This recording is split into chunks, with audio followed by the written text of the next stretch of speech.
Hello, everyone. Welcome to the PIPCAST 3000. I'm Caedo Genesis, joined by my co-host BADCompanySarge. Hello there. And this is episode 129, a special episode because we're going to be talking about the Fallout show. But before we do that, I want to let you know that this is a bi-weekly podcast, usually every other Sunday, 10 a.m. Pacific, where we talk about Fallout and gaming news and usually have a dedicated Bethesda-centric topic. This time, obviously, it's going to be about the Fallout show that came out on Amazon because, woo, we have a lot to say about it. And some of it may be positive. Some of it might be negative. Some of it might be, dare I say, nuanced. That's your favorite thing to do, Sarge. I love nuance. It's literally the greatest thing ever, and anyone who disagrees is subjectively wrong. Objectively wrong. Oh, yeah. Sorry. Completely wrong on all fronts. Yep. That's the gamer's creed. Okay, so I do this at the beginning. Thank you, Wasteland Legends, Sven and Rose, because I forget. At the end, I'm getting better at it, but I'm going to continue doing it until it's melted into my squishy brain. Okay, well, I've been doing this thing where I kind of shorten the amount of news topics that we have because usually, especially for like evergreen purposes, a lot of the news stops being relevant after a while. So I was thinking of like, hey, shortening it down to a few like focus topics on the things that we talk about more so. Like the 4 news topics we have are about Fallout or Fallout developers. Yeah, it's all Fallout this week, everyone. Pretty much, all yeah. Fallout. Which is a direction I'm thinking of going a little bit more so anyway. So the episodes might be a little shorter, but they might be dense when it comes to the actual thing we dedicate this podcast to, I guess. So that's the little like housekeepy extra stuff. But yeah, we have 4 news stories related to Fallout, and then of course the topic that we'll get to a little later into the podcast. But before we do that, Sarge, would you please take the comment of the cast from last episode? Yep, so Nikic here says, I 100% agree. The illusion of choice and a binary choice is so much more infuriating than not having a choice at all. I'd rather have a linear story moment than one that pretends to give me a singular yes or no type of choice. I believe this was in response to something I said about the Outer Worlds. I'm trying to remember. I think that was it, because I think that was, I've complained about, like, illusion of choice especially. Like, Cyberpunk was the big one for me there, where a lot of the choices in that game aren't actual choices. Yeah. There's a lot of just select multiple options, exact same outcome. Mm-hmm. But binary choices as well with the Outer Worlds. The initial planet you go to is a bunch of binary choices, which still lead to you doing the same stuff. It just basically, like, choose the faction you want to technically be on top at the end. And yeah, it can be quite infuriating, and sometimes I would agree that a linear story moment can sometimes be better than just giving you the implication that there's a choice when there's not really much of one. Yeah. I do like adding skill checks, though. Skill checks are good. Skill checks are fun. Mm-hmm. Yeah. Skill checks are a solid thing. I will say, too, I tend to enjoy the illusion of choice as more of a positive than a negative, as long as it's executed right. Because when illusion of choice is done right, people just call it choice in a game. Can you elaborate? Can I elaborate? Okay. Yeah. Now you're making me have to think of an actual example. I'm God, sorry, dang but yeah, it, Sarge. I don't understand what you mean, because if it's illusion of choice, then it's illusion of choice. If it's choice, it's choice. Those are 2 very distinct things in my mind. Illusion of choice makes the player think they have agency in something that ultimately ends up having the same result.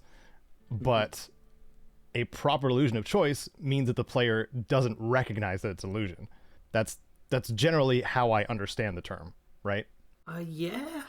I mean, you can recognize it and not recognize it, and it still would be illusion of choice. I don't think it's subjective to the player's opinion or the player's viewpoint. Man, I'm bad with the words today. Apologies, everyone. But not noticing it is definitely the better option, because you don't realize there's illusion of choice there. what I was saying is I like to imagine that as a positive term, because a lot of the time people use it as a negative term because they noticed the choice. Yeah. They noticed the choice that doesn't matter. I guess is the right thing. I will use the ending of Fallout 3 vanilla as an example. Gosh darn it, Fallout 3 spoilers ahead. You get a little MacGuffin by President John Henry Eden at the very, like, the I guess the apex of the Fallout 3 story, like where everything is kind of coming to a head. And he's like, hey, take this modified FEV and poison the water. Yep. Or don't. And in vanilla Fallout 3, the choice resulted in a different ending slide. Yeah.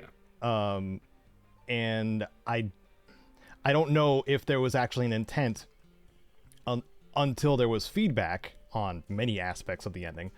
I don't think there was intent to expand upon that on Fallout 3's main story. So that is a choice a lot of people, I imagine, noticed. I mean, I will say I feel like that's closer to the binary choice side than the illusion of choice.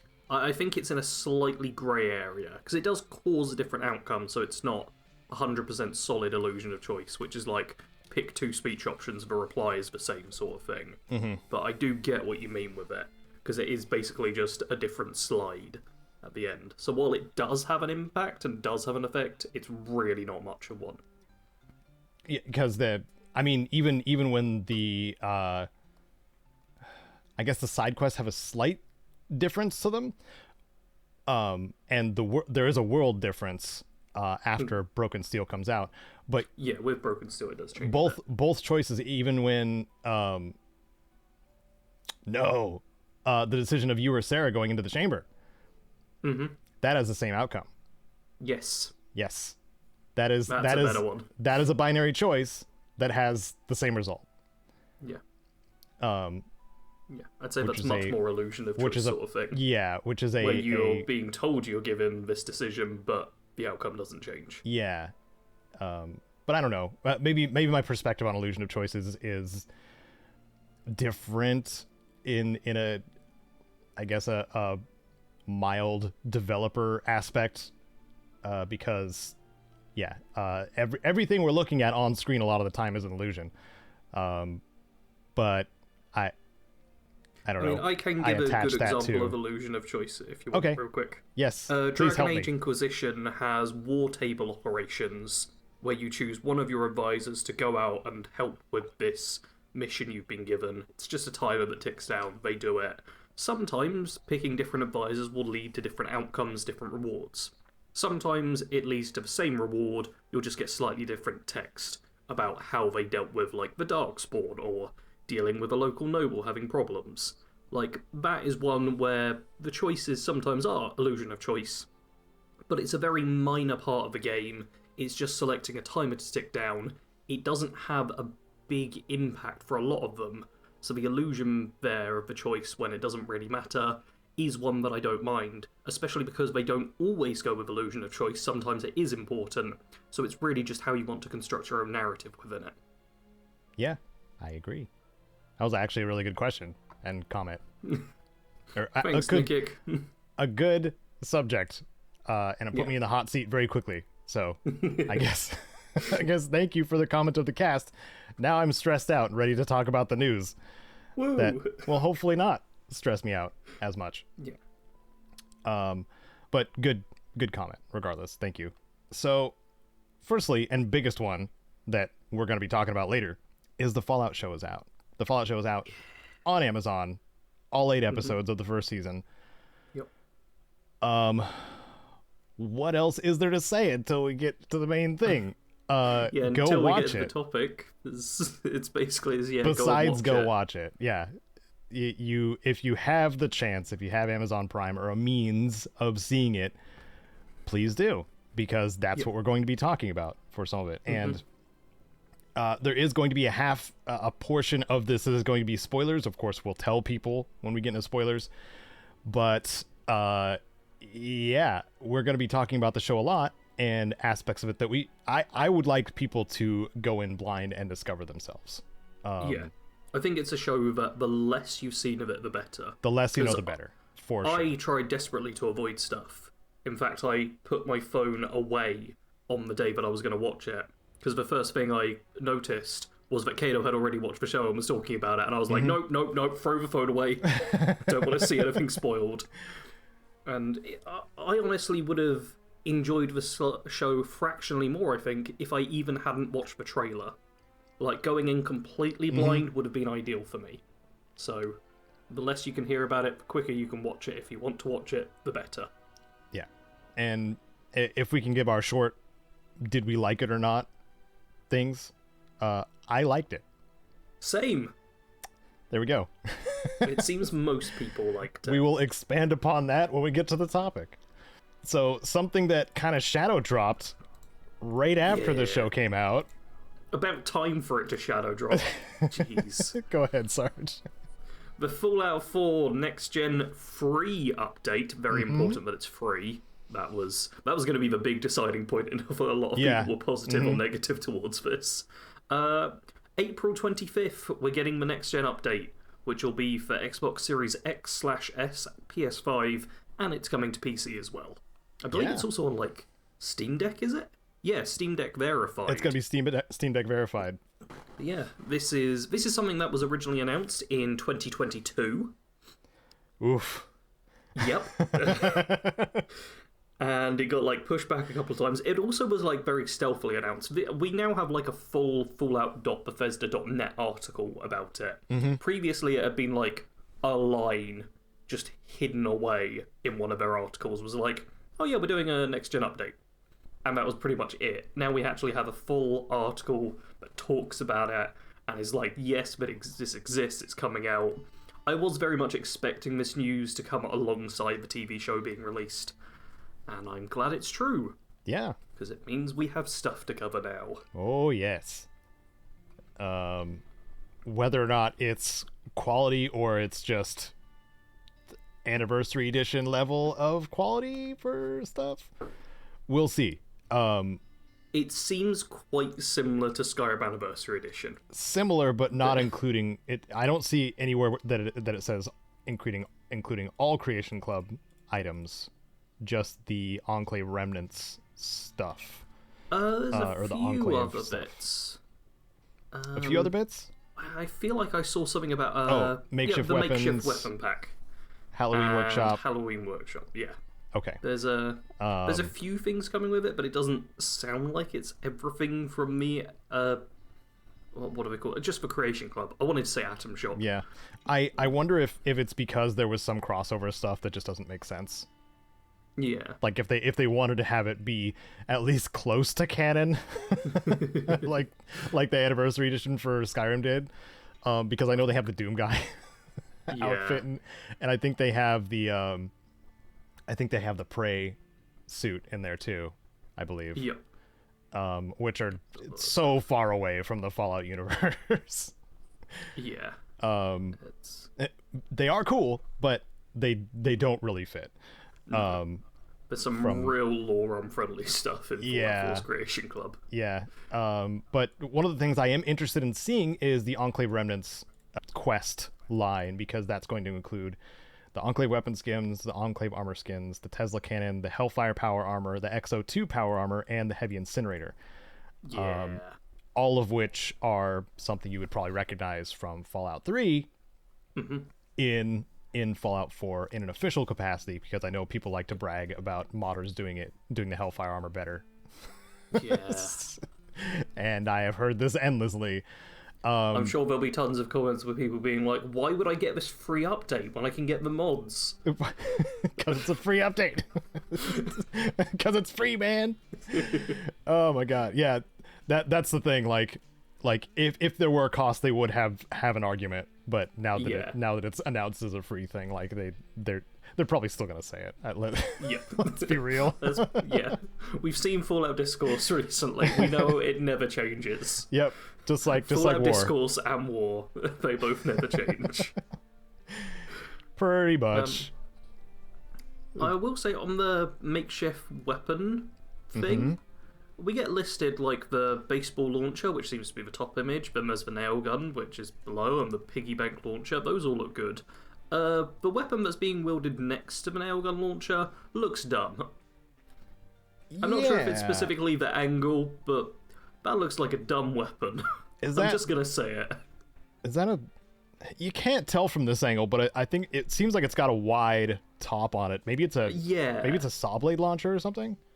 Could be something like that. Yeah, I'm not sure if this is a weapon that will look better from a different angle, because you're seeing like side on from the player holding it, which is not how you'd look at the weapon normally.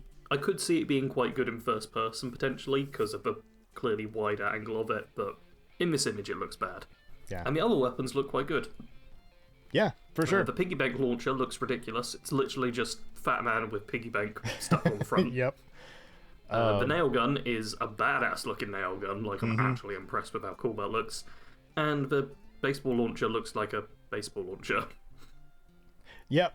It's what I've got to say about it. But yep. Yeah. What's his name? Eyeballing it. Yeah, it's the SWATA guy. Get your SWATA. Swada. Yeah, I can't remember his name either. It starts with an M, I think. That sounds right. Let's call him Mo. SWATA Might be Mo. Vendor. You're literally Googling it. Well, Caedo looks up that. There's also Halloween decorations. One of them appears to be like a power armor helmet, which just is a TV with the word die on it, which I like. Mo Cronin. You nailed it, Sarge. I got Mo. You did. I'm so good at naming people. He looks like a Mo. Look at them. Yeah. It's Mo. Definitely a Mo. Yeah. Okay. Well, I'm looking forward to this. Yeah, me too. I'm going to be making builds. I'm going to say that right now. You're going to be making builds? You go back to Fallout 4 for builds? Yeah, I've been wanting to go back to Fallout 4 for a while. I've held off on making my Fallout 4 in 2024 video until we got news about the update. Because I didn't want to make it, and then like a week later it's like, and the update's out, and it's immediately like outdated. Well, I want an excuse to make Caedo's countdowns, and countdowns are so challenging to want to make for Starfield, so I'll probably go back to Fallout 4 just to make a couple of those to get a little bit of a boost, because I need a freaking EpiPen on my channel. No. It's the last one that did well was the New Game Plus guide. Yeah. The rest are not doing great so far. Yeah. So but hey, you'll be getting more views on your Fallout stuff. Yeah, that's true. Having the evergreen stuff really just keeps me fed.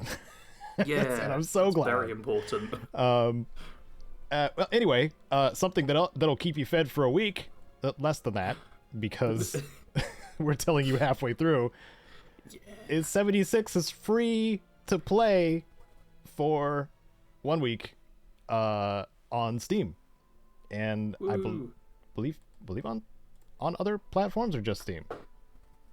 Possibly the Steam, the Xbox Store, or the PlayStation Store. Okay, yeah. So all three major platform storefronts.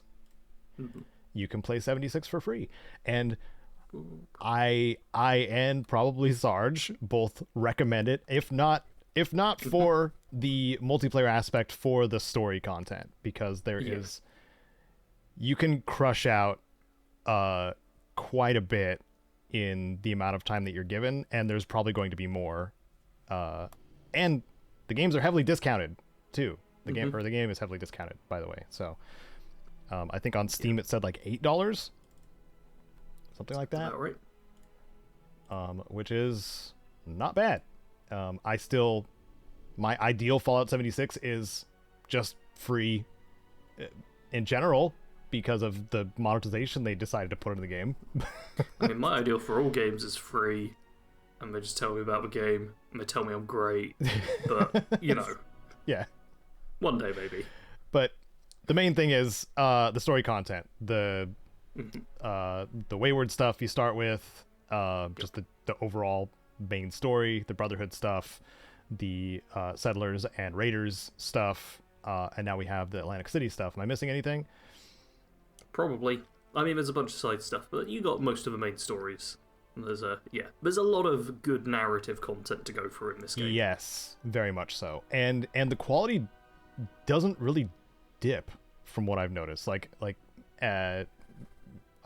Eric and I yesterday went and did one of the Atlantic City expeditions for the first time yesterday. Mm-hmm. The acting is so good, and and the jokes and like the cutting words and the interrupts and stuff like that, like it all sounds like natural, normal ass people talking. And it's weird. It's weird to me. Somebody who has played Fallout for a long time, it just feels like a lot of love and care was put into it. And again, it is unfortunate that 76 is the game that makes me feel that way. For the story content specifically, because there's other stuff surrounding 76 that I'm not a fan of. But the main quests and faction content and stuff, pretty freaking good. Yeah. I have nothing else to say about 76 because then I'll probably get into a negative rant about the Atom Shop and Fallout First. Right. Did you have anything else you wanted to add, Sarge? No. Okay. Not really. That's basically it. Well, speaking about awesome content, Jonah Loeb was the artist on Fallout 4, and he has a YouTube channel where he talks about his work that he did for Skyrim and Fallout, or the Elder Scrolls and Fallout, I should say. And he talked about designing the creatures for Fallout 3 and 4. And how much of a fun process that was for him at the time, because he is a solo developer now at this point, and he's kind of doing his own project, which is something he gets into as well, which is awesome. He's making a graphic novel, which is cool. So if you like the design direction of like the Fallout 3 and Fallout 4, like monsters and beasties and stuff like that, I would say give that a look. But also, the highlight of his video, where he was sharing the creations of Fallout 3 and Fallout 4 and the designs that he was helping come up with, was the Maypole enemy that did not make it into Fallout 4. It is a towering ghoul that doesn't stop growing. It's essentially a glowing one that is massive and terrifying. I would have loved to see this in Fallout 4. But unfortunately, I'm guessing due to tech limitations and having to set up areas where this thing could just wander around was it's probably... at least twice the size of like a big Fallout building. Yeah. It's like skyscraper tall. It's very tall. But that is one of the things where I was just like, man, that would have been so freaking cool. But yeah, the advantage of this too is getting able to see like extra details that we don't really think about too much as players, especially with like the Mirelurk King, because we don't usually watch the Mirelurk King stop moving to get a look at the details of like the hands and the gills and the eyes and like just how they generally are looking, because they're trying to kill you most of the time. So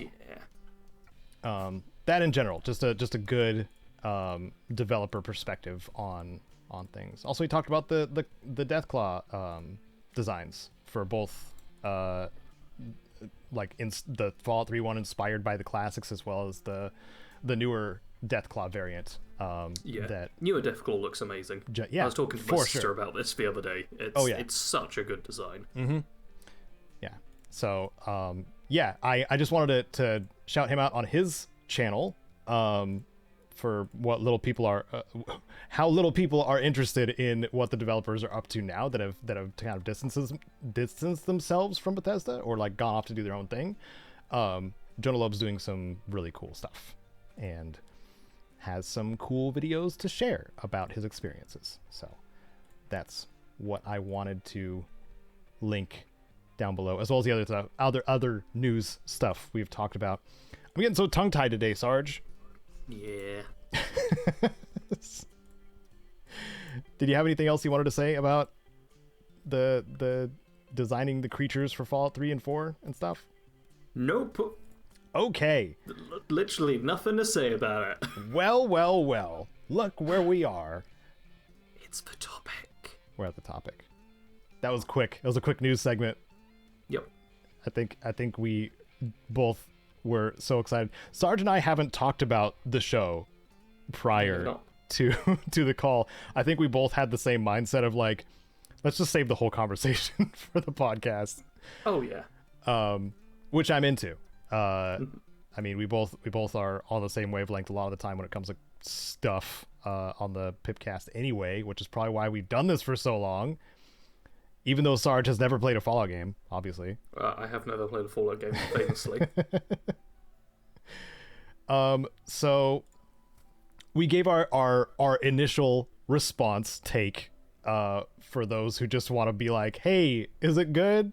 Did you like it? And yeah, Sarge and I both liked it. Yep.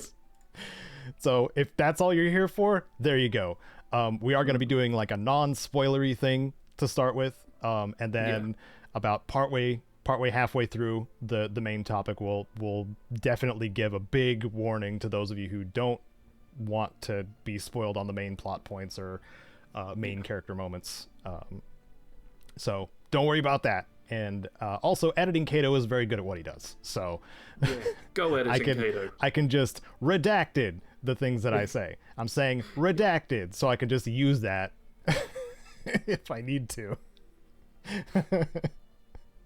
When it goes over Sarge, though, it might be weird, but I'll still. I can give you a redacted if you want. Oh, okay, sure. Redacted. Yeah, that's even better than mine. Okay. Okay. So, I was thinking of going episode to episode because I binged the whole thing. Same. Okay, so Caedo very much binged the whole thing. I did. I woke up about 8 hours after the show was released, and Caedo sent a message immediately being like, I've just finished the show, which is like 8 hours long. Yeah. I couldn't help myself. Yeah. That's what I planned to do with the rest of my day after I had my appointment. I was just like, well, going back home to watch Fallout show. Yep. That's the rest of my day. Okay. Episode 1, The End. This is our establishing the 3 main characters episode. Mm-hmm. We have the Vault Dweller, who is named Lucy. We have a Brotherhood of Steel aspirant named Maximus, and the Ghoul. Mm-hmm. We don't learn his name. I don't think we learn his name at the very beginning. Really? Oh wait, they do have the pre-war. They do have the pre-war stuff, so we might learn his name. If you can recognize the difference between the pre-war and the post-war version of him. That's going to be the first thing I talk about. Because we see the Ghoul, pre-war, post-war. Yep. My sister didn't recognize it was the same person. Oh. And I was surprised by that. Like, this was like, she didn't recognize it straight away, and I mentioned it, and then it kind of clicked for her. But, yeah, honestly, one of my biggest complaints was going to be, I wish they made the Ghoul look a bit more ghoulish. But apparently it's good enough that if you don't know going in, there's a solid chance you won't recognize, so... Fair. Yeah. Well, I will mention that he's not the only ghoul in the story, and there are plenty of ghoulish ghouls. Mm-hmm. to Oog Ghoul. Yeah. In the rest of the show. So, he's not the only one, but he is the most badass one, I will say. Because, well, the story revolves around him too. Quite a bit. Yeah. So, initial thoughts on setting, or the sets and maybe the props, sound. What's your gauge? On like props and sets and outfits and stuff, incredible. Like they did a great job. I was expecting at some point to see like a prop or an outfit where I was like, nah, that doesn't look like it belongs, or no, that's clearly tons different from the show. And I think there was only like one design where I was like, oh, that's quite a bit different from the games. I'm not sure if I really like that. And then it gets explained away. And I'm like, that's a satisfying explanation. That explains why that didn't look the same. Ooh, I'll want to ask you about that actually later. We'll ask about that in the spoiler bit. Yeah. Because it's not like a major spoiler, but I want people to have everything fresh. But no, the show looks very much like it uses assets from the game almost. I mean, in some cases, it does. It does. It absolutely does. They did some really smart integration of stuff from the games into the show. Like, they have some of the game's sound effects show up in a way that feels good. A lot of them, actually. Yeah. Like, a lot. Yep. There's at one point where, is it Atomic Command is the name of the Hit Boy game? Yeah. Yep, you see one of the Vault Dwellers playing that, and that was like, yep, that's a nice little thing. Yep. It's like, there's already discourse online, and there always has been, with people being like, oh, Bethesda hates Fallout, and oh, they're trying to ruin everything at every single turn. But the show is very much made by people who love Fallout and who are big fans of it. You can tell. And that is present constantly. You can absolutely tell. Like, so good to see. And even though, like, I did see an interview with the actors that are just like, oh, like they just right out the gate, they were just like, we're actors. Yeah. So they not all of them played the games, but that also kind of helps me be like, well, that means there was really good direction and writing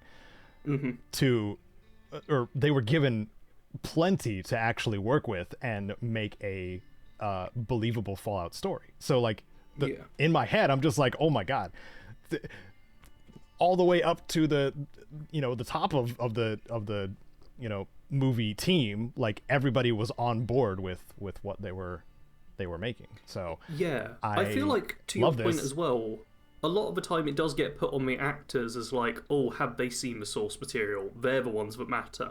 Where I feel like it probably matters more with like higher ups, like the execs, the director and whatnot, because they're the ones who kind of get to make the calls. Yeah, the actors typically have fairly limited control of how things turn out. Yeah, and I mean, if you look at any like voice actor reels and stuff like that, a lot of the time, like the stuff that they're given, like even though some voice actors can pick up on like the game that they're working on, sometimes, a lot of the time they're just given context and or context to the specific scene that they're in, and not much else beyond that. So that does speak to whoever is directing them or whoever is writing for them, that they know both the actor's strengths and also the thing that they're making something about, and are putting care into it. So I want to say as well, on broad strokes, the acting was great. I don't think there was a single performance where I was like, oh no, this is bad, this doesn't feel right.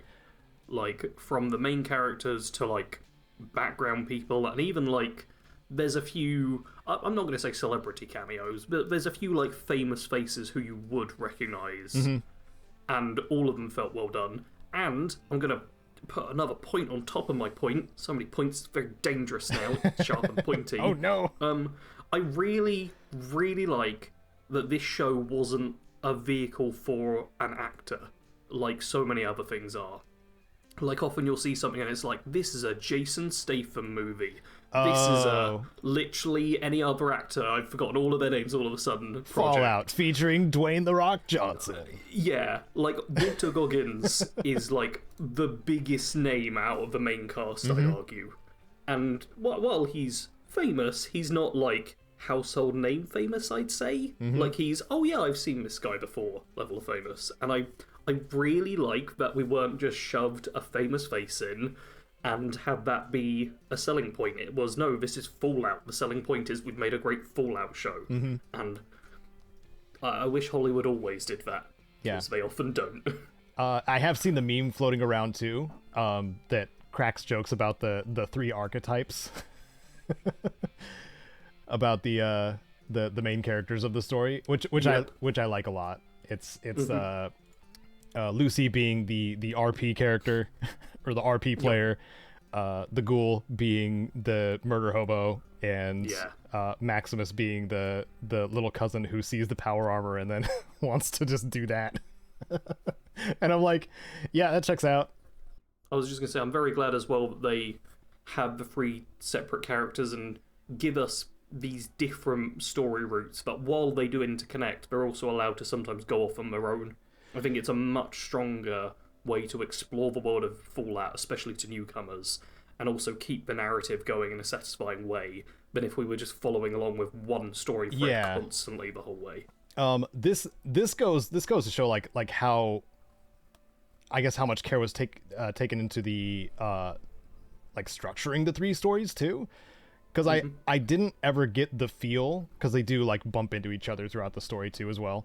I don't feel any of the main characters were not given enough time. I feel like they were all given like the time that they needed for the audience to appreciate their plight or whatever. The Fallout show perfectly did Meanwhile back at the farm. Which is like exactly just what you need to do. It's like such a simple storytelling thing. It's okay, this is interesting, or we've hit an interesting little mini cliffhanger, we go see what the other person was doing. This is interesting, mini cliffhanger, go see what another person is doing. You keep switching up so that you're not stuck and it just doesn't get boring, and it's very well done. Like, even outside of being a Fallout show, as just kind of like a movie and TV nerd, I was also really into it. It just gets a lot of the fundamentals right in terms of programming, which, yeah, it's good. Yeah. This is from the perspective of people who binged it, however, because some of I remember a couple of the ends of the episodes were like pretty gnarly cliffhangers. But each episode has, I think, enough to think about as a whole. To just cook on it for a little while. And I know I'm definitely going to watch it again, because Kite only made it through a couple of episodes and then they were too tired and were just like, I want to be able to give this my full attention because it's really cool. And I'm like, I know, but I'm gonna keep watching it. So I watched it with my sister, who has not like interacted with any Fallout content besides seeing a bit of some of our stuff, like our videos, and not really understanding any of it, and she loved the show. Like, she had to go out and do errands during the day, and I paused the show, stopped it until she was done, so we could continue watching, because she wanted to watch all of it. That's great. Like, really got into it. I'll talk a bit more in the what have I done section at the end of the podcast, because there's follow-ups to that as well, but it was very good to see that both myself, as someone who's very much into Fallout and knows a lot of stuff, could enjoy it, and someone who was completely new to Fallout could also enjoy it and understand everything that was going on.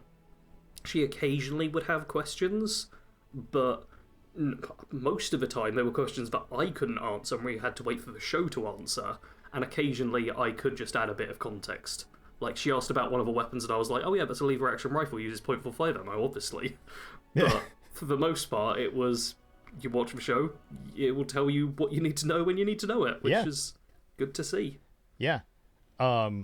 So vibes and atmosphere are extremely important in Fallout and any post-apocalypse, really, I think. They hit the vibes just right, especially when they had to like switch them so aggressively between Vault Life, The Wasteland, and pre-war. That is, I think that's a feat on its own. Like, oh my god, the looming dystopia of like the capitalist society in the pre-war sections, as well as the kind of perfect little bubble that the Vault Life is like until everything goes wrong, as per the usual vaults. And then, of course, the bleak, hopeless feel of the Wasteland, and they nailed all three, dude. Yeah, I had the brilliant experience of a friend came over yesterday, and she's watched like the first 4 episodes, I believe, and her main comment about it was she wasn't sure how she was supposed to react or feel, because it's like ultra violent, but then everyone's like okie dokie, and it was clearly something she's not really experienced much of before. Having the kind of the dichotomy of it all, and just it was great to see The that kind of reaction. yeah, okay, so we should probably mention the dark humor is also intact. I like vibes are there, but also a lot of the dark humor does land. Yeah. I can't spoil it, obviously, but there No. is an interaction between two vault dwellers who are talking about just the things that happened in recent moments. And I just burst out laughing because they're just being matter of fact about it. Yeah. Like complete deadpan, just say, how you doing? I will say the main thing I was worried about going into the show was the humour. Mm-hmm. And while I didn't laugh at everything, I feel like most of the stuff I didn't laugh at, the characters weren't laughing at as well, so I didn't feel like it was a me thing. It was, even if the joke doesn't land or something, it's not like it's not like, oh, laugh track plays now. Yeah. It's, the characters in this world have a serious situation, so even if someone makes a joke, they can still kind of be serious about it. But when I did find jokes funny, I was able to laugh at them, because there was plenty of humour that did still work for me. Yeah. And yeah, I was happy in the end with how the humour kind of panned out for the show. Yeah. And a couple of the jokes seem like a bit much in my mind sometimes. Like they were just going for like a gutter humor kind of thing, but after thinking about it a little bit more, it was more of a this is what this character would probably say in this situation anyway. Yes. I mean, just in general, the characters felt like they were their own characters throughout. Consistent too. Yeah. That's the word. Consistent. Consistent, and you could see their progression and learning. One of them I was kind of hoping their progress would happen a bit sooner, and you probably know which one I'm talking about. I don't is the thing. Well, we can get into that later. Is it one of the three main characters? Yes. Could be any three of them. Oh, okay. Yeah. Like, especially because of the way the show's set up, I could see different things happening in different ways. Like, one nice thing is all three characters do change over the course of the show. They don't remain exactly the same. Yeah. Like, some of them have more changes, some of them have less changes, but it's nice to see the events of the show do actually affect these characters and their personalities, I suppose, in some way, which is good to see. Oh, and even though there is a critique from some of the reviews saying that some of the locations were like there and gone, like some of the places we didn't get to appreciate as much, and the first one of the first areas, the first, like, I guess post-apoc scrap town that is shown, it had a solid amount of time there, but then it was like never returned to again, kind of thing, or very, it was there and gone, I guess, kind of thing in the show. I personally was fine with the amount of time we had at places. Which, like that's something I didn't personally notice, because I knew that the story was going a direction, and the characters were definitely going somewhere else. Like, so it is kind of like, dude, how it emulates playing the game is insane, by the way. But like, some of the places that you visit in the other Fallout games are just things you're passing through.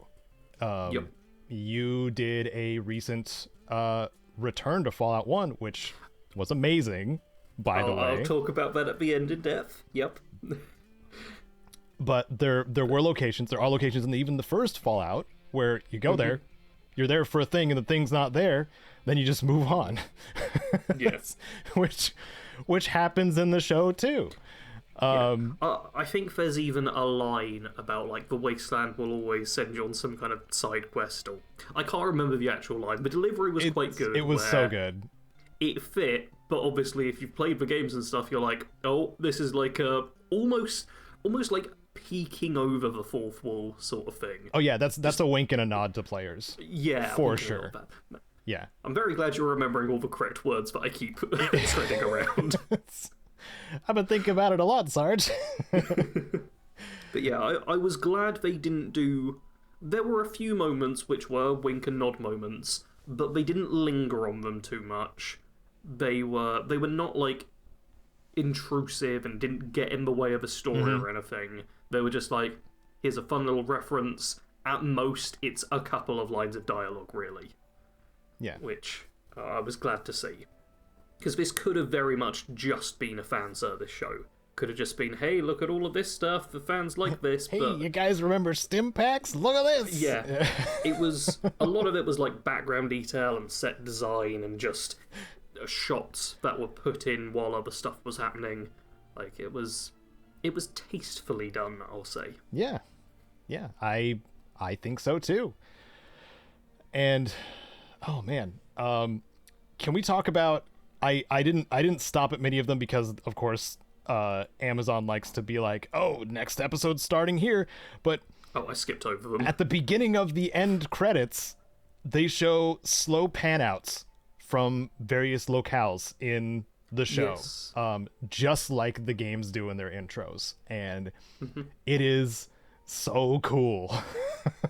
Yeah. Well, I'm biased, obviously, but being able to see like a game homage slow pan from all of these like ruined, wrecked locations is very cool, and Yeah. something that wasn't even necessary. Like, what it could have been fine without doing this, even though I have a feeling maybe they planned to do that for the very beginning of the show, but they started pre-war, so Yeah. that's hard to do a slow pan out of just for the intro if everybody's still alive. So. Yeah. I will say the show starting pre-war did make me a little bit nervous. Going into it, I was like, how much is this just going to be like tons of pre-war? But I feel like they did end up striking a decent balance between pre-war and post-war. Yeah. Like, we get lots of stuff pre-war, but it doesn't become like the main focus of the show too much. It takes 7 minutes from the starting point of the show. Just enough, thankfully, just enough to be like, hey, the apocalypse happened. Yeah. And showing some characters that may come back. But just like an initial, this is what happened, and then 19 years later, this is where we're at now. And I think it was a nice smooth motion into Vault Life too, which was cool. Yeah. I was very happy with the mutated creature design, I guess I should say. Because we got about four different mutated beasties. I mean, I can put that number down or up depending on how close we're putting the limiters. I mean, minus, I guess ghouls could count too, so that'd be 5. So I'm trying to think in my head. I've got 3 in my head straight away. I'm trying to think of what number 4 is. it's the I'm gonna redact all of these. Redacted. Redacted. Yep. I could have sworn there was something Okay, else. you're stuck as well on it. Now I'm lost. Okay, well, maybe I'm wrong. I think that's something worth noting. I'm wondering how close are we getting to the spoiler section now? Do you think we should jump into? Maybe we should do like, hey, spoilers, just to be safe. Because I want to do this too. Power armor, since people saw this in the trailers, like it was all over the promotional stuff. Power armor looks and performs the way you would want it to. Yeah. But I have no notes. I was able to tell my sister how much fusion core charge there was, which was a fun little nerdy thing I got to do. Yeah. That was like, yeah, that's great. Yeah. Okay, so we've made it roughly 25 minutes in the non-spoiler section. So this is everybody's warning. If you haven't gone in and watched the Fallout show, go see it before you hear this other section of the conversation, or come back after you see it, so you can talk to us and geek out with us about what you liked and maybe something you disliked and your nuanced take about the Fallout show. Yes, because this is the spoiler section. Spoiler section. Spoilers. Spoiler. I'll probably have something on screen just to go. say spoilers Yeah. in the corner or something. Okay, what do you want to spoil first, Sarge? Oh boy, I don't know where to. Oh well, with you saying like the people have negative stuff to say and can discuss, shall we talk about the location that got blown up? Yes, we should. Yeah, because this, I feel, is what is generating most of the negative opinions online. I would say half. I would say half of the negative opinions. Okay. The location show at the very end is another portion of the negative feelings and opinions. It's so this show takes place on the West Coast, which is it's interesting to see Bethesda owned Fallout now going to the West Coast sort of thing, because it has been Interplay and Obsidian so far.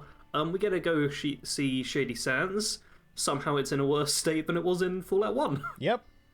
Just saying something. And Fallout 2. Just worse than it was in Fallout 2 as well. Yeah. Because Shady Sands was the capital of the NCR for a while. Yeah. For quite a while. But according to the game, the capital did, or according to, I guess, the technical timeline, the capital did kind of move. Yeah. For the sake of just claiming more area around, like, Outer Vegas and stuff like that. Yeah. But yeah, Shady Sands is a freaking crater. Yep. And part of the motivation of one of the characters. Yeah, that was quite confusing as well, because the timeline got all muddled up for me. Because, well, we're in the spoiler point. I'm going to say it now. If you've not left already for the spoiler point, that's on you at this point, people listening. But, yeah, Maximus being, like, kid in a fridge, talking about the bombs before it's established that Shady Sands is blown up and stuff, was real confusing for me. Like, because Anna was like, oh, so he's, like, 200 years old. And I'm like, no, right? And I was trying to work out what happens. And then it's revealed, like, not that long ago that Shady Sands, like 20 years before the main point of the show, I think, Shady Sands got nuked. Yep. It doesn't seem... Well, we don't get the full information of how Shady Sands was nuked. No, we don't. We do get the... We get the who. claim of the person who did it, yeah, but the actual information of how it got blown up, that was something my sister had some questions about. Yeah. And I was like, well, I've played 76 and I know about nuclear missile silos, so maybe it's one of those? Vortex seems to be very much aware of them, and something else that's established in the show is they're very aware of them and willing to use them. But yeah, that was something which, Shady Sands being an iconic place from classic games, got a lot of classic fans angry. Yeah. And I hate to say it, but it does seem to be the Interplay / Obsidian fans in particular. Oh no. Who have got angry again. Ah, dang. Am I surprised? No. It's not surprising, but it would be nice to one day go, oh man, you know New Vegas fans, how they also love all the other Fallout games, just completely, and that's the stereotype about them. Yeah. Rather than it being like, oh, when people say that they're New Vegas fans rather than Fallout fans, you get an implication of what it's going to be like. Yep. And it's a shame. Yeah. Because I've even seen, while I was checking in case we needed more news topics, I saw like, I think Emil was like, no, Fallout New Vegas is canon, we're just here to confirm that again after people are claiming it's not, because they got angry. What the? When did that? I think it's the people just thinking Bethesda just erases all the previous games that weren't made by them. Like, that's not... Yeah, there's a really dumb, like, Bethesda hates old Fallout kind of narrative, which is disproven time and time again. And but just people love to cling to. By who was at the premiere and had a photo, by the way. Yes. Tim Kaine, original creator of Fallout, side by side with Brian Fargo and Emil and Todd, all in one photo. They saw the premiere together. Dude. All seemingly very happy. And happy they're there. I saw Tim Kaine's outcome of, like, what he thought of the show, too, and he loved it. He loved the first episode. Or the first two. I think I saw the first two episodes in the premiere. But, like, man... The devs can let it go. And if there even was a problem to begin with. Yeah, there's a Tim Kaine quote that's come out about it now. There's an article with him, but yeah, it says, remains baffled by how destructive fans can act towards people who are trying to create things. For real. Because, yeah, there is a big, you can't touch our precious Fallout sort of mentality that goes on. And like, it would be one thing if it were like a Halo show situation, or like it wasn't handled with the care and love that this was. But you can literally tell. You can literally tell that they loved what they were working on. Yeah. But especially because it takes place on the West Coast, in some locations we've seen before, a lot of Fallout fans are just angry that they're not even like changing anything. I'll get on law breaks in just a second, but just continuing events over on the West Coast. Maybe like having things that change. Yeah, having that want for the West to be untouched now that Bethesda has the IP in full. Yeah. Or something along those lines, which I get it. I do get it. You're just like, I don't want this. This is perfect the way it is. I want it to just stay that way. Please stay there, my beloved New Vegas. I will go back to you in a couple of years again. Just stay there and look pretty. But on the other side of it, like, this is probably one of the best outcomes for Fallout. Still, despite all of the things that has made us angry over the years or made us disappointed, I still think some of the best hands for Fallout to be in are Bethesda's. Because you can imagine if it were any other umbrella company aside from ZeniMax, like if it were like under the umbrella of EA, ew. If it were under the umbrella of Blizzard Activision, ew. Like you can imagine like where else it could have gone, and it would not have been great. Obviously Bethesda definitely has its faults, and there's things we've complained about with their games. Yeah. But again, nuance, everyone. Nuance. Yeah. They do seem to truly care about Fallout, which is also what makes it more annoying that a lot of the arguments is they don't care about Fallout. Yeah. Like, there are complaints to be made with Bethesda's handling of Fallout. They specifically vetted who they did to show how much they care about Fallout. Yeah. Jonathan Nolan, by the way. I was just going to say, did you notice anything that was a clear break in the established lore of Fallout in the show? A clear break? Yeah, like, that's incorrect. Like, did they have... A fake example is, Vault Dwellers actually exist above ground in igloos. You know, something that was like, well, that's just incorrect, sort of not thing. necessarily breaks. It was more like stretches to what we have already, which is like Vault 31, 32, and 33 being interconnected vaults. I don't remember that ever being a thing, but that's actually kind of cool. I mean, that was their experiment. Did we already have information about those vaults? I don't believe so. I think those might have been... Yeah, as long as there wasn't, like, pre-established stuff about those vaults, which I'm not aware of, I was 100% fine with that, because it's not like they made it so that, oh yeah, 3 vaults all connected makes sense, and that's the norm. It was, like, we go to Vault 4 as well, and that's not connected to anything else. I think that's all the vaults we go to, but that did seem to be, like, their kind of unique experiment sort of thing, which I was fine with, because it's a one-off sort of situation. Yeah, and one of the MacGuffins. I mean, well, I guess the 2 MacGuffins that are used in the show are like the little cold fusion thing that we learn about. That like that's what it is in the Doctor's neck. Yeah. The answer to all of our power problems when the fusion cores still exist and last ridiculous amount of time. Yeah, I think fusion cores and how much energy they have is them just continuing the logic doesn't fully work. Because we see a fusion core, like, powering an entire vault. Yeah. And then it goes into a superpower armor and it drains in the power armor. Like, that's, like, already established kind of... Yeah. I don't even know if I'd call it a lore breaks. I don't know how to explain it. it's kind of dumb. It's dumb. It's kind of dumb, but smart for gameplay purposes. Because the fusion cores are power inefficient when it comes to power armor, because you're doing so many godlike things in your power armor. I guess, I don't know. I mean, I think it's just a case of it makes power armor need a resource to keep it going, rather than just being objectively the best thing, no downsides sort of situation. Yeah. I'm a fan of the Fallout 4 changes to power armor. It makes it feel different for sure. and changes it up. Yeah. The anti-ghoulification juice that that the ghoul continuously uses, as well as we have that dude. Super spoilers right now. The best scene in the show, in my mind, was when Cooper ended up finding his ghoul buddy, who was also seemingly a pre-war ghoul, and he was turning. Yeah. That one, that was some of the best this show has to offer, I think.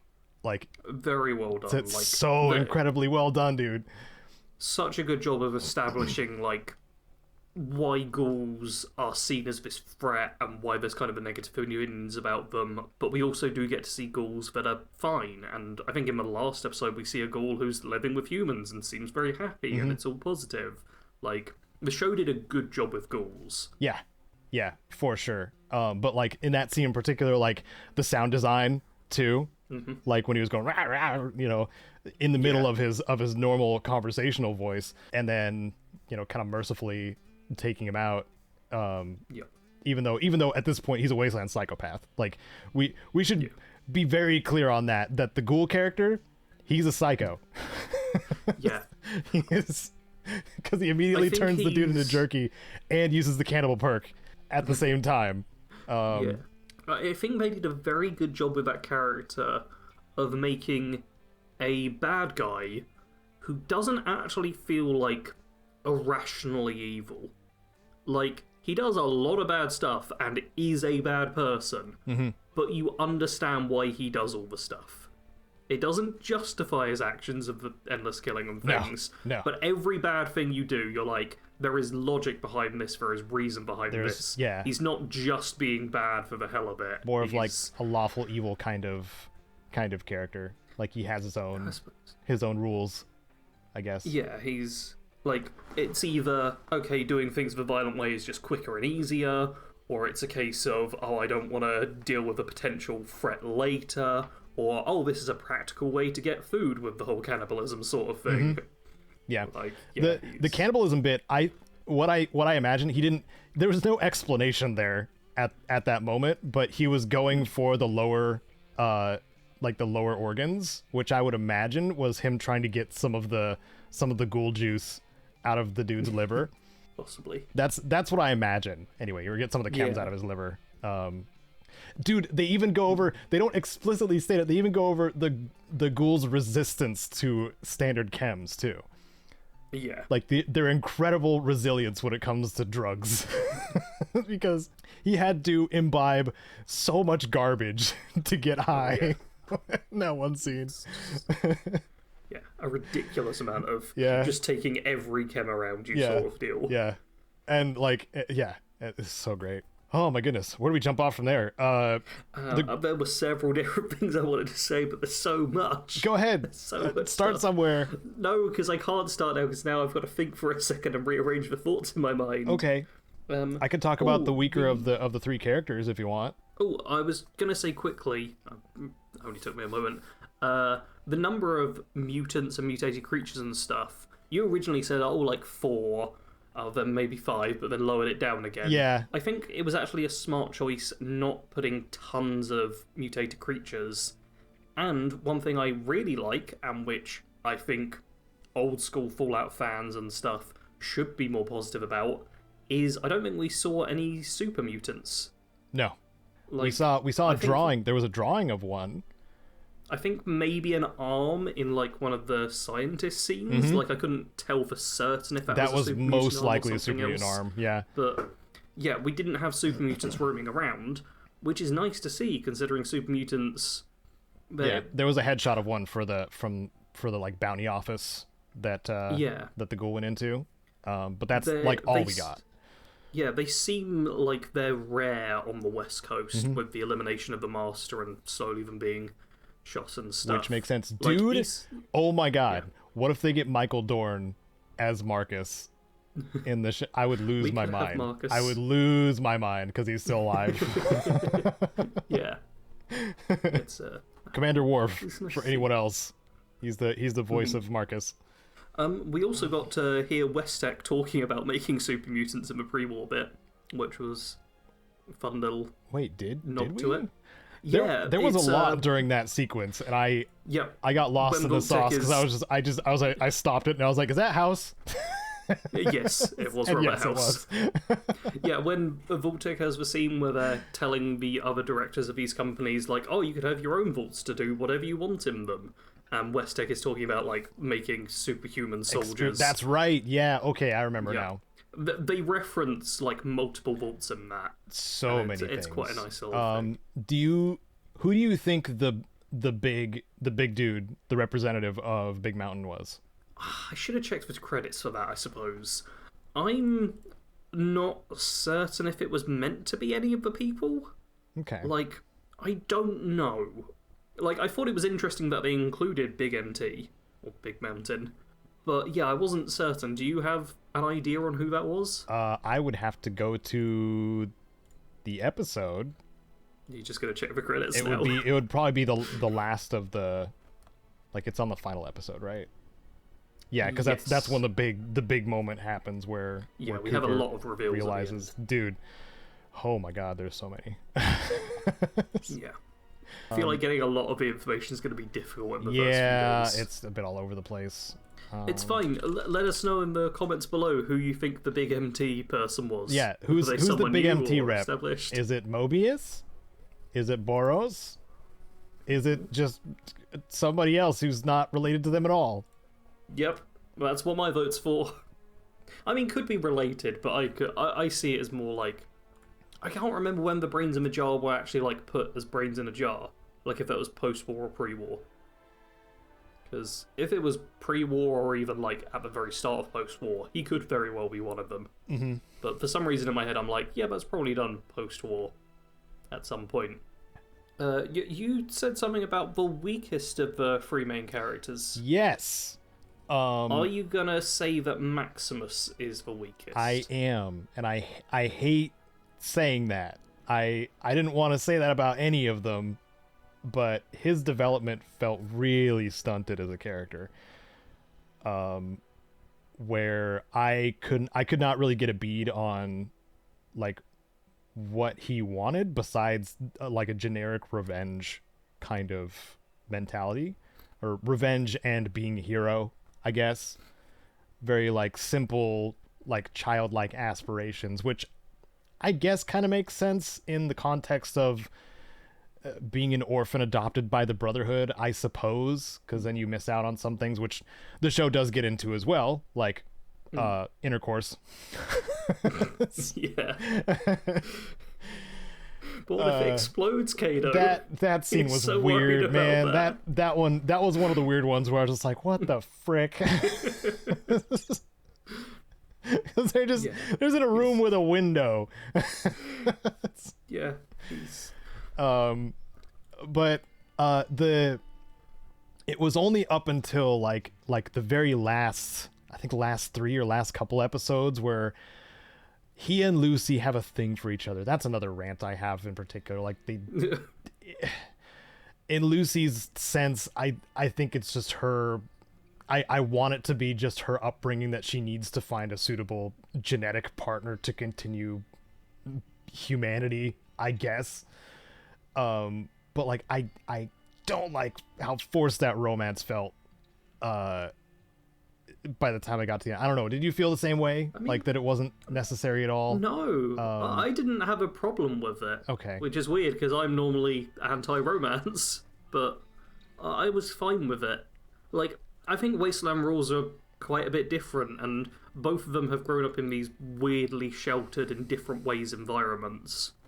Yeah. So I feel like for both of them, I mean Maximus especially, but for both of those characters, it felt almost like a teenagers finally go out into the wide open world and see what things are like, sort of. They're parallel. they're around each other enough, and then they develop a weird like infatuation with it's not necessarily a love story, it's more of an infatuation story between them. Yeah, because they are pulled away from each other, kind of. Yeah. This isn't like they're soulmates sort of thing. Yeah. It's like, it's the post-apocalypse. These are people of the same sort of age who happen to be together and spend a lot of time together. Yeah. I'm kind of hoping it's that, because they did get like pulled away from each other at the very end. Because now Maximus is getting his promotion unearned yet again. Yeah. It's just like, one thing I will say at least he was honest with Lucy by towards the end. Like yeah, he was lying up until that point to everyone. My sister was actually very happy that her reaction to his honesty wasn't "How dare you lie to me," and was more of a "I've thrown acid in someone's face now. We have to accept this stuff." Well, that, and also her upbringing is like her whole vault thing is being friendly and forgiveness and care and stuff like that. Like the very naive thing that everybody in the Wasteland's like, what the crap is wrong with this person? they're nice. Why? So that part did make sense. I don't know. It just felt like there was it seemed like there was a little bit more room for growth in Maximus. It's just like they saved all of it for the end instead of just kind of sprinkling it throughout, which is what kind of got me, I don't know, mildly disappointed, I guess, in it. But like I say mild, like it's still this is still a nuanced feeling that I have, because I know that there's more to come with his character, because I'm pretty certain at this point we're getting a season 2. Like there's it feels like it was set up for a season 2. I feel like there was a contract somewhere that said multiple seasons for this. It's also like a really well-rated show. Oh yeah, I've checked Rotten Tomatoes, it's 94%. Wow. IMDb, it's an 8.7 out of 10. Like, yeah, this show is getting hugely positive reviews. Yeah. I mean, I said earlier, like, it seems most of the people complaining are just like, New Vegas fans who don't like that they've changed some stuff on the West Coast, but it does seem to be like outside of the how dare they change, or not even change, how dare they just continue the story on this side. It seems everyone watching it kind of just for a show seems happy with it. Yeah, and I mean, outside of that too, we're going to get an influx of new Fallout fans just because of this show. And yes, I'm going to talk about that in the What Have I Done bit, because it's already started. As creators, and also me personally as an enjoyer of Fallout in general, I want more people, not less. I don't want to section off our game series just to people who obsess about New Vegas and how amazing it is. I do want a variety of people to come in and enjoy Fallout, and we're getting another big boost of that, and I love it whenever that happens, because that's more people I can geek out and get secondhand enjoyment from as well when they experience these things. And also on the guide side or production side of things, I can be like, okay, what's the main thing that these people want to know, and then I can capitalize on that and turn it into a tips and tricks or a guide or something helpful for those people. So I think it's awesome. Generally a good outcome for the show. I know initially like my heart was like, man, I hope it's good. My brain was like, don't overextend your expectations. You might get disappointed. Please just say, I hope it's watchable. And it was that and then some. Yep. For sure. I went in so kind of worried about it. I was like, I was almost expecting it to be bad, just because I'd kind of got myself into this headspace of, it's got too much hype around it and stuff. It was all, I mentioned earlier that I basically put my phone away for the day while I was watching it. Even before the time it was out, I was already seeing not spoilers, but spoiler adjacent stuff, and obviously it was getting so much press. And because I follow a bunch of Fallout related accounts, thumbnails would show stuff you wouldn't want to see too, for sure. Yeah, it's like my timeline was just too much Fallout. Yeah. It was a weird sensation to be like, this is way too much Fallout for me. That's why I almost went totally dark, and also like just didn't go to any social medias. Yeah, like definitely until I had watched the show, and I'm like, okay, good. Yeah, because that's unfortunately what we have to do to make sure that we can go in blind and watch something again. Something a lot of us, if you have the means to do it, I think it's still worth doing it that way, especially if it's something that you like, because you can adopt opinions from other people. I should have said this earlier. You can adopt opinions from other people, like even just from a basic review, and then have that expectation made for whatever you're watching. So this is a point in Jar Red's favor. He doesn't like reviews. He doesn't listen to reviews. He just plays games. Smart man. And that's great. Yes. You can just enjoy things. Man, you're bringing up so much stuff which I'm planning on talking about in the What Have I Done section. Yay! It is crazy. Oh. Like everything in my What Have I Done is going to be somewhat repeating what you've already said. Well, can I talk about a moment, go back to the show and talk about a moment that Yes. the moment that made me crack up so hard was right after everybody in Vault 33 was kind of recovering from the Raider attack. And the one pregnant lady had lost her husband and her eye, and the other dude who had a crush on Lucy, but he's her cousin. So he had this weird obsession with her that just couldn't happen. The dude's in his quarters, and the lady comes to the door, and she's just like, how are you doing? He's like, not great. And he's like, how about you? And she's like, oh, I'm going through my husband's things, and maybe you could use some of them and stuff like that. Like the whole situation was so comically dark. That's what made me crack up so hard. I'm just like, that entire scene was completely wild. Yeah. My sister looked away at part of it as well, just was like checking her phone or just doing something else for a minute. And I said like, oh, she's gone fully crazy.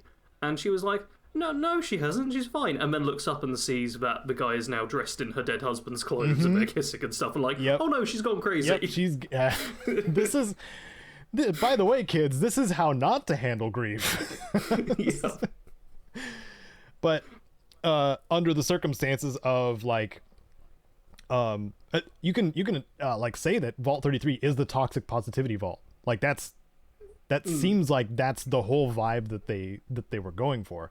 Once you start to learn about the experiment more, there's obviously more layers to it, but that's pretty much where it was set up to be, right? It was like the perfect situation. We're all safe. We're all good.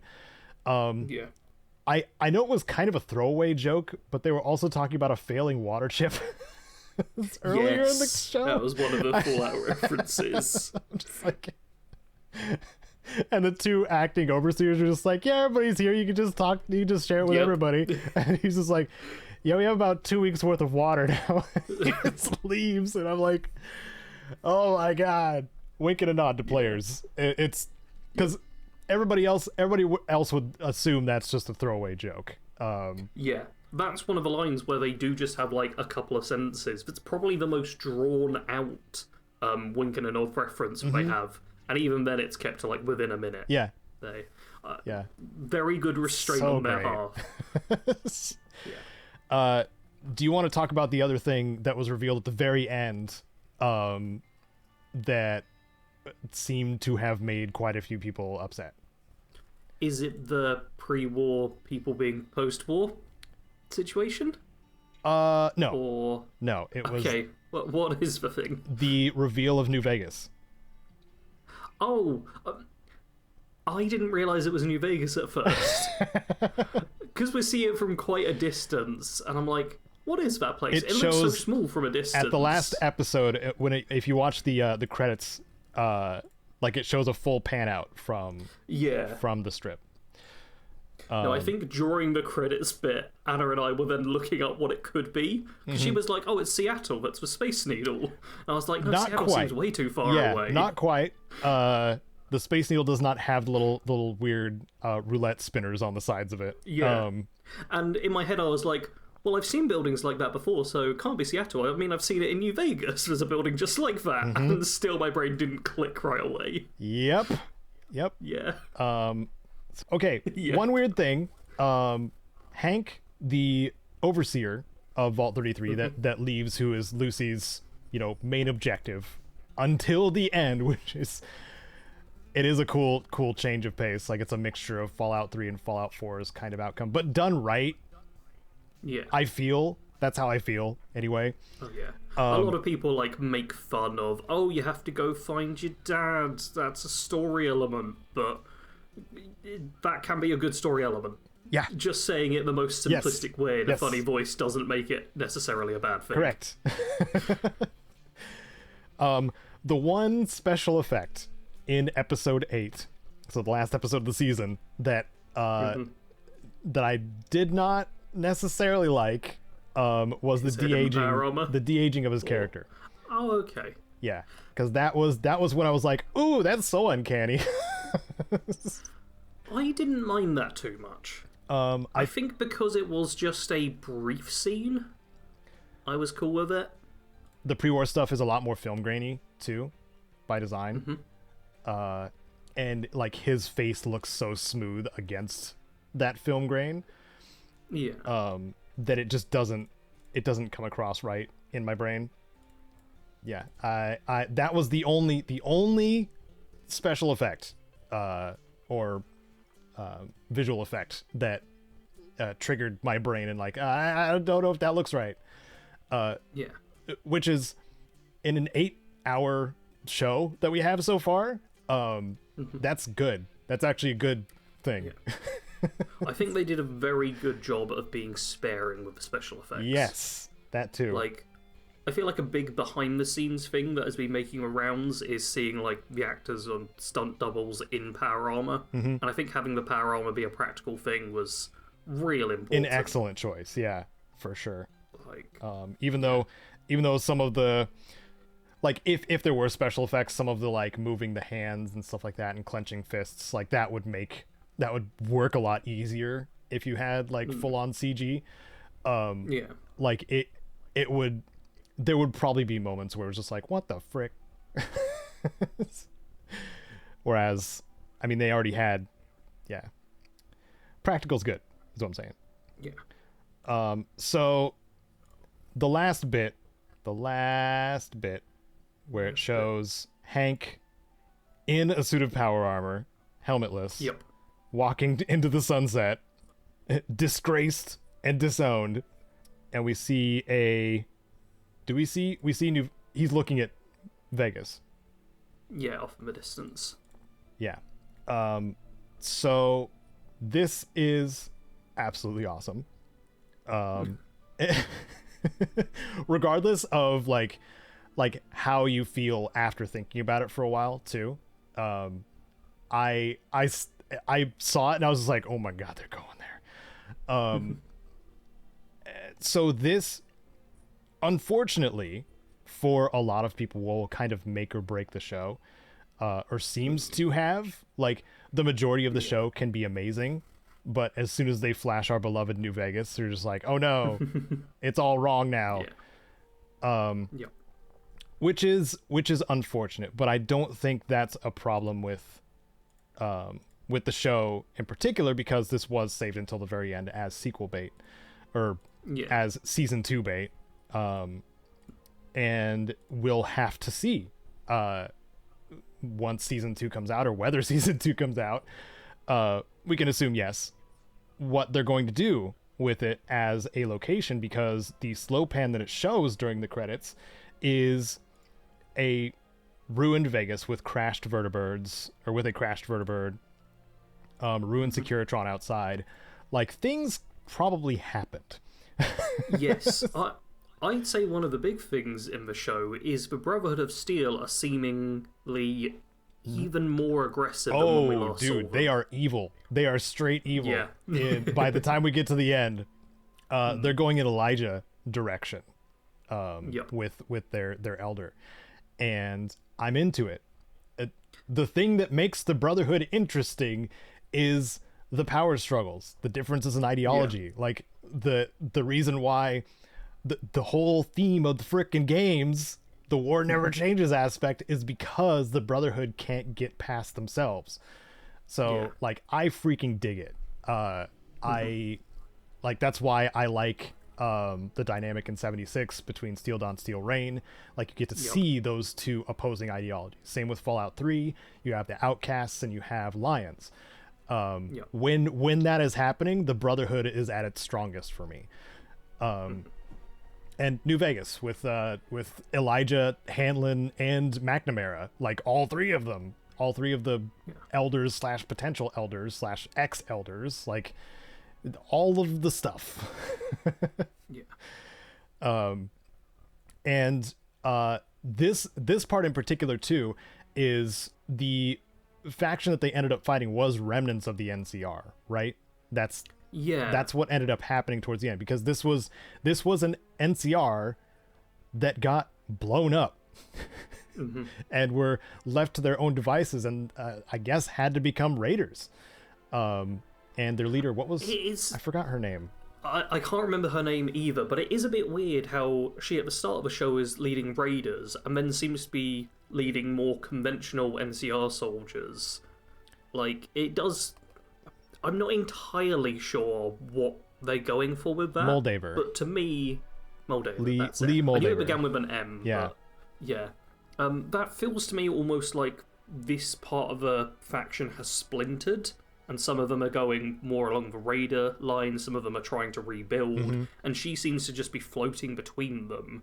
Like, her allegiances and her backstory and stuff, even though we get a fair bit, still seems quite in the dark. Like, there's a lot about her that we don't really know, which feels weird considering that she dies. Yeah. Like, she's gone now. Yeah, and she had a cult revolving around her too in Vault 4. Yeah. Like, there's so much around her which isn't really explained. Which I feel like Season 2 probably will do a fair bit about, I suppose. Yeah. By the way, Vault 4 sequence was pretty entertaining most of the way through. Yeah. Vault 4 was great. I think a really good example of not only how the vaults are really messed up, but also, like, how you can make the wrong choice in the wasteland, and sometimes you want to be the good person, sometimes you want to be a bad person. Like, Vault 4 was expertly done. Yeah. I think I have, like, no notes about how it could have been done better, honestly. Yeah. And the expectation that just because there's like a cult of like refugees from the NCR there, like that everything's kind of wrong, like that somebody's that they're somehow perpetually happy or something like that's what was implied, or seemed to be implied anyway. I love that every faction felt like a cult, because that is the case with Fallout. Yeah. Everyone goes to be extreme, and it's lovely to see. Yeah. In shows and video games, I am interested to see where it goes with the New Vegas stuff. If this is going to be just another one of those ruins where it's more of a just like, hey, remember this? We saw House in the shadowy figure board of like corporations that were implied to be the ones to initiate the Great War, or the end of the Great War, like that. Like, that was a big reveal at the end too. In your Discord thing, yeah, where it does seem like I like that they didn't go, yes, here we are pressing the button to launch all the nukes. It was just, we had the capability. The proposal to do it. Was like, we dropped them first. Like that was, what's her name, Barb Howard's kind of thing, and that's when Cooper like finds out, because he bugged her Pip-Boy, finds out that moment, probably second to the Ghoul moment, is this moment where like she says, we dropped them first, and he's he's meeting Hank at the same time pre-war as he's finding out his wife has betrayed basically everything he knows, and like, and it's so well done. Oh man. Yeah. But they unloaded a lot on us in the final episode, as well as we did not get a Deathclaw, but we did get a Deathclaw skull at the very end. which implies, well, of course, there's going to be a Deathclaw at some point, but they're saving that for later. But overall, man, I really dug it. I really dug the Fallout show. Even talking about it now, like again, I do have a few gripes here and there, but overall, nuanced take, I still really liked it. Yeah, it does seem like any legitimate criticism of it is minor stuff that shouldn't stop you fully enjoying the show. Yeah, like it's a good show, and I think that's the simplest way to say it. Yeah, it's just a good show. Yeah, so far. Yeah, because if season 2 could be terrible, season 2 could be terrible. Is a good show. Season 1's great. Yeah, dare I say, it's season 1 is great. Also, having her ghoulified mom just chained to a chair the whole situation. I don't know how necessary that was myself. Well, that makes Moldova seem even crueler, or crazier. Yeah, like, I feel like she's presenting herself as the good guy, but we see her break into a vault and just kill a bunch of people kind of recklessly. We see her leading the NCR in what seems to be a somewhat positive, like, resistance against the Brotherhood, but then the chained up ghoul and stuff feels evil again. She's very morally ambiguous? What's ambiguous? There we go. Well, Moldaver, it showed her, like, holding the ghoul's hand too, like they were friends in the flashbacks when Lucy's mom was alive. So maybe it was just like, well, kind of like how they show in the vault, like the problem of letting go, and not being able to fully process that, and just kind of being stuck in this loop of like, I can't let go, vengeance, blah, blah, blah, blah, blah. Because those are pretty apt themes for a Fallout story anyway. So final thoughts? Good. All right, I already said my piece about 4 different times, so like let's call that a topic. Those of you who do have a little spicier or spicy takes about Fallout, try to, I don't know, we like nuance, so maybe matching something you don't like with something you do like would be ideal, but you can say whatever you want in the comments. I just like seeing you guys talk about Fallout passionately, as long as you're not taking it out on anyone. So please share your takes on the Fallout show. I should have warned this earlier, but be like, hey, non-spoiler people, don't look at the comments. Yeah. Might need to flash that up in big letters. No real way to cover those up in even when you post them. But now we're on to the what have we been doing / playing besides the Fallout show and binging all of that.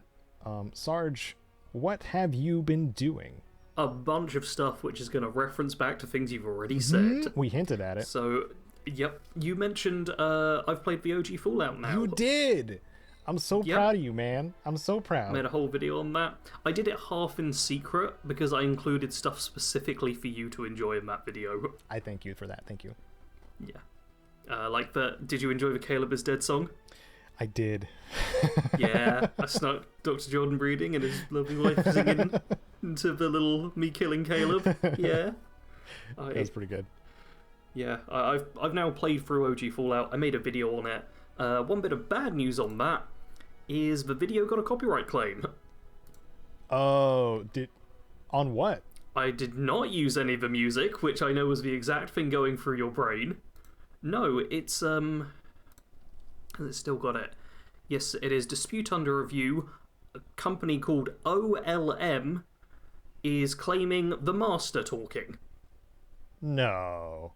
Yep, exactly no. For real?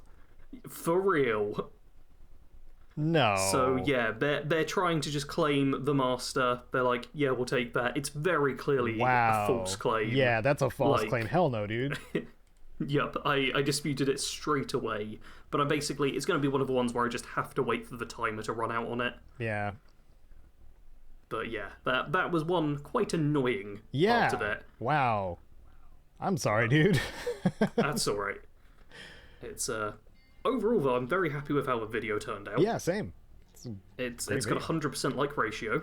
Which is good, considering I very much stumbled my way through OG Fallout. Mm-hmm. But yeah, it's another one in my I Tried series, which is something I enjoy making. This video did take me over a month because I also moved during it. It's a very long video, too. Yeah, it's like 44.5 minutes, which is good because I thought it was originally going to be an hour. It's a 26-page script. Wow. I talk fast, and you know where I mention all the super mutants I fight in Necropolis? Yes. Harry, Barry, Gary, Larry, and Sally. Yep. I flubbed it a bit then, but on the recording, I nailed it perfect in one take. And I was so proud of that. That's awesome. Because I say their names real fast as well, and I just do it perfectly. However, in the Necropolis section, I also talk about going to the Ghoul's Ladder, rather than Leader. Oh. Which I didn't notice until the final time. I didn't catch it, so you're through. fine. Yeah. But I love that in the same section where I nail that super difficult names that sound the same, I also mess up the super easy word. Yeah, I played OG Fallout. Do watch that video, because it's lots of fun. Yeah. I also told my sister to watch it now, because now that she's seen the Fallout show, she'll actually understand a bunch of the stuff that happens in there. Yeah. Because that is also on the West Coast, in the LA area. Yep, go to Shady Sands right at the start of the video too. Yep. I also just last night streamed Fallout 3 and did something a bit different, because while I was on the mouse and keyboard, my sister was the one telling me what to do, because she's now interested in Fallout. Yeah. But she's not particularly good at the controlling of the gameplay stuff. She does play a bunch of games, but they're like Don't Starve Together and The Sims, and not the first/third person perspective, more action-oriented games. Right. So this was a way for me to give her the choice of what to do, which she made a few things go badly. Lucas Sims is dead, everyone. I'm very sorry to announce. Oh, no. Yeah. But, yeah, she got to make a bunch of decisions, see the start of Fallout 3. I picked Fallout 3 specifically because she's very interested in, like, the vaults and stuff. And that's a game where you get to spend a decent bit of time in a vault at the start and get to understand a bit about it. But yeah, that was a fun thing. Also I had to alter the entire stream setup because our friend Ray also came over, and she was very bloodthirsty. Every time there was an option of like kill something, she was straight on it. Oh. Just, yeah, immediately kill, die. Whereas Anna was like, no, let's be peaceful and nice to everyone. Over each of my shoulders were very different reactions. Ah, you had an angel and a devil on your shoulder, basically. Basically, yeah. Nice. But yeah, that's a fun little stream. I'm also keeping that up on my channel for a little bit longer as public for people to watch, because it's the first stream of a new apartment, or new house, sorry. It's not even an apartment, this is still weird. New house, which is, yeah, that's a fun little thing to do. But outside of Fallout, I've also been playing Far Cry 6. And there was something you said earlier which was gonna relate to Far Cry 6, and I can't remember what it was now. But I've been having fun with that Illusion game. of choice things? No, I've almost got it. Come on, brain. You talked about reviews and how when people have... I can't remember exactly. I know the point I'm going to make. Going in blind versus listening to a review, because regardless of if you think you have your own opinion on something, your opinion will be painted if you listen to a review or see somebody else's take. The general thing was going to be about pre-established opinions and stuff, and things changing as well. Because I'm a big fan. I'm quite a fan of the Far Cry series. I think Far Cry 5 was great. Arguably the best in the franchise, which I know people are going to be like, no, Far Cry 3 was brilliant. Which, yes, it was. People love Far Cry 3, rightly so. But that game is old now, it does not play very well, and while it did some very cool stuff for the time, it doesn't hold up as good now that there's future ones. And Far Cry 5 was brilliant. I'm not going to get too deep into it, because its story is somewhat provocative, but I think it did it really well, had a bunch of solid gameplay stuff. And Far Cry 6 changes a bunch of things. And initially, it was very much like, oh, this is different, therefore it's bad. And I was like, nope, I'm going to step back from this mentality, I'm just going to roll with it. And I think a lot of the changes they've made are good. Like, there's not a standard leveling up and choosing skill system anymore, but I think it works. The equipment you find is no longer, like, on the enemies, you have to go and hunt it down, but that gives you more purpose, and I like that. There's a lot of changes they've done, which I'm either neutral towards or positive towards, which my initial reaction was to be negative towards just because they're different. And playing Far Cry 6 has been a good reminder to take your time when something is just changed and see if there's actually something bad about it, or if the initial reaction of it being negative is purely because it's different. Gotcha. Well, that's cool. All right, Caedo, what have you been doing? Oh no. Well, I have played A Short Hike, which is a relatively bite-sized indie game. And from what I heard after I played it, a lot of people have played it. It just kind of passed me by when it came out. It is a very pleasant, easygoing, because my mental state's been kind of a roller coaster the last quite a while now. I needed something light and something I could knock out, in a few hours, and something I didn't have to use my brain too much. And it's just pleasant, just nice. You are a little bird character with other, animal characters, and you essentially go on a short hike up a mountain. But there's a lot of things to do on this island if you want to spend more time. And it's just nice. It's just a nice little thing to do. It's good. Like, it's important to have nice games. Yeah, for sure. When my brain was ready to handle more like fun and interesting mechanical stuff, I fired up Dawn of Mana, that has been in my PS2 game collection for quite a few years, and I had not even fired it up to actually play it. I think I tested it just to make sure it worked, but that's all I did. So over the last week and a half or so, I've been playing through Dawn of Mana, and fun fact about me, I haven't played the most beloved Mana game. I haven't played Secret of Mana all the way through.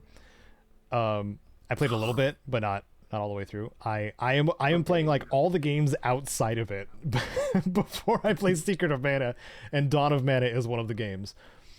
Dawn of Mana came out in 2002, and it came out around the time where developers were finally getting their hands on the Havoc engine, which means there were mechanics in the game developed specifically to play around with those fully simulated physics. So you get a weird power where a seed gets embedded into your arm, and you get this weird like I don't know, vine thing that goes up your arm. You have a sword, you have a grabby thing, and you have a like slingshot. Like that's all of the things this thing can do. But the grabby thing becomes like the core mechanic, because anything that has physics to it, you can just grab it, and depending on your level in the chapter that you're in, you can just chuck it at people, including enemies if you're leveled up enough. So what that game ends up kind of being towards the end of it is all of this physics chaos happening all the time.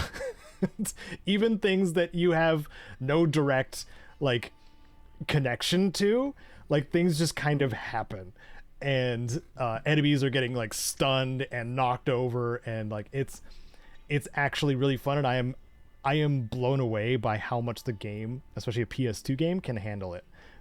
Because there's so much chaos going on. The platforming is about as you would expect of a game of that era, though, and it's not great. So there are pros and cons to the game, but the one gimmick the game really likes to show off is pretty fun. There are some of the boss fights that feel a bit difficult to understand, or like some of the things that I wasn't quite understanding how I was supposed to do it, so I brute forced some of them. But overall, I am still enjoying it quite a bit, and I think I am getting towards the end. If I hadn't have decided to actually start doing work, I would have been done with it by now. But I of course have been working on some more Starfield guides, especially with the Fallout 4 next gen update coming in 10 freaking days. I want to get those magazine guides done probably sooner rather than later, so I have room on my singular focus plate to pop back to Fallout 4. So that is pretty much what I've been doing. So again, tell us what you think about the Fallout show. That's our general topic of stuff. And also, what have you been playing and doing? Are you hopping into Fallout 76 because it's free this week? Let us know in the comments below. Sarge, did you have anything you wanted to say for the end? No. Okay. Well, thank you all for watching. Thank you to my patrons, the ones supporting the channel, including Wasteland Legends, Sven, and Rose. And we will catch you in the next PIPCAST 3000 every other Sunday, 10 a.m. Pacific. Take care of yourselves. Bye-bye.